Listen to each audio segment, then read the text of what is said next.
Mr. Chairman, sir, members of the audience, my fellow debaters, first of all, I wish to thank the audience for giving us a full house in memory of my friend Sandeep Chatterjee.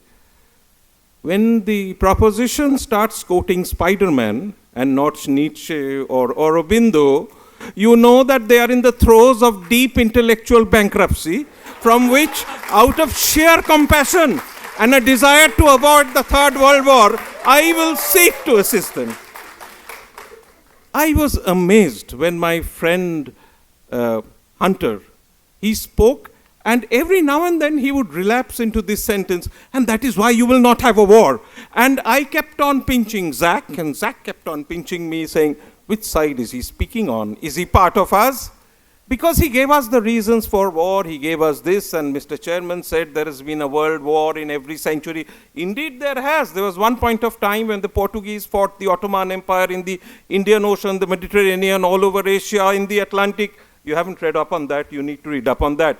Next century, the French East India Company, the English East India Company, the Dutch East India Company, every other East India Company decided to choose East India to have a bit of fun and games, and to back it up with a little bit of a war in Europe, the 7 Years' War, the War of Spanish Succession, the 100 Years' War. I mean, they had a little skirmish in Europe, and they came to this continent and ravaged this continent. Yes, sir, a world war in the previous century.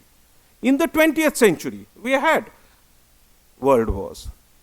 We had the First World War, in which we had the weird situation of a totalitarian imperial regime, Tsarist Russia, aligned with the democracies of the world.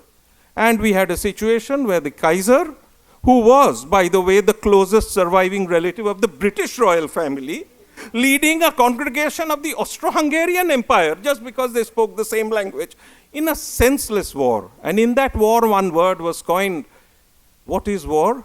It's when old men and generals send young people to die. We don't want to do it anymore. That's what I'm saying. If you're saying we are all set for World War III, tell us what is the sequence of event, what is the schedule of times, by which year do you see this all set pudding being served on our table? Tell us when you're going to finish the icing, when you're going to finish putting the birthday candle so that Kunal can blow it out and say, here starts the Third World War, happy birthday to you, and you cut the cake. Tell us, you have proved absolutely nothing. You have picked up on certain leaders.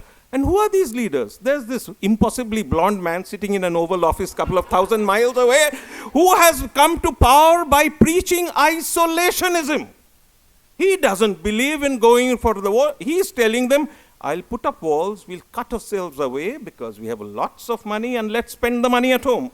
Let's not do anything outside. So that's the sort of leader you have. You have a dictator sitting in on a red palace on the river Volga who says, oh dear, things seem to be slipping away. So what is the low-hanging fruit? As Zach mentioned, he goes and takes over Crimea, he takes over Georgia, he's looking at Ukraine, nobody to protect them, but more than that, what does he say? It's not a world war. I am restoring Greater Russia. Russia before the Warsaw Pact collapsed.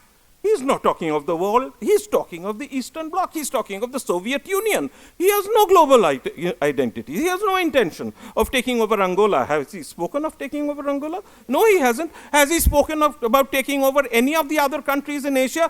Vietnam, Cambodia, Laos, I wish to take them over because that is what the Soviet Union was. He says, no, Soviet Union, not a world war, just a regional control of my buffer states and my satellite states. Mind you, it doesn't attack even those states which were part of the heart of the Soviet Union and that line. So we have isolationist leaders who have no intention of getting into a world war. They have a limited agenda.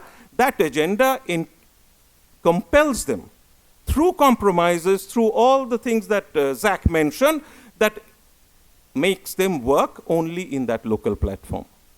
We know that we live in deplorable times of bloodshed every day in the Gaza Strip, of bloodshed all over the world. We know that, but it's not a world war. It's horrendous, regional, isolated conflicts. It's not something that we should sleep on. It's not something that we can ever condone. But we are still far away from a world war. We are nowhere near a world war. If anything, we moved away from a world war. You have to understand, world wars are caused by certain things. There was this thought at one point of time in human history that if I grab more land, if I acquire more markets, if I acquire a mine there, I will become richer, my country will become better. That's what gave us the evil of colonialism. The British destroyed our country, the French destroyed their part of Asia, some people destroyed some part of Africa. But that mindset has changed. That mindset has changed. Even our great and powerful neighbor to the north is thinking in terms of railway lines and ports, is thinking in terms of participating in a business because that country has the capital, some other country has the resources, so he says, let's come to a commercial transaction.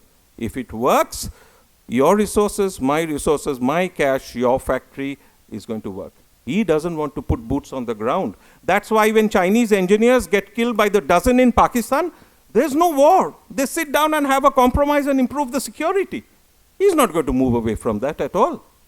Even when we have a skirmish with Pakistan, it's a skirmish to avenge a horrendous act of terrorism through state action against non-state actors. But at no point of time did we say, let's go across the border and do something stupid like taking over a small Pakistani village. We don't want to do that. That era has ended. Human beings have evolved. We no longer think putting boots on the ground is the solution. Of course, being an inventive and evolutionary creature, we've invented new weapons, but weapons to deliver them. Zach mentioned about nuclear deterrence. My subsequent speakers will take it up. What a paradox, what an irony. The most horrendous weapon available to man is what we cling on to for peace. It's what we cling on to avoid global conflict. Nobody looks at the dictator of North Korea because he's shown everybody he has quite a few nuclear bombs and quite a few missiles. And all the launch codes are in a little bit of paper that everybody can read and he controls. So, nobody touches that. Nobody wants a world war, not even in terms of a nuclear fallout which will impact a substantial part of the globe. We've become clever, you see. It's not that we've become less selfish. It's not that we've become less greedy. It's not that we've become even 1% better than what we were in the past, but we've become more pragmatic. We don't want to get into trouble where I'm going to lose as well. I don't want to die. You don't want to die. They don't want to die. Certainly, we want to go back and have dinner. Kunal wants to see his patients tomorrow. Nobody wants a world war. Not now, not in the immediate future. We are greedy, selfish people. Thank God for that. Thank you.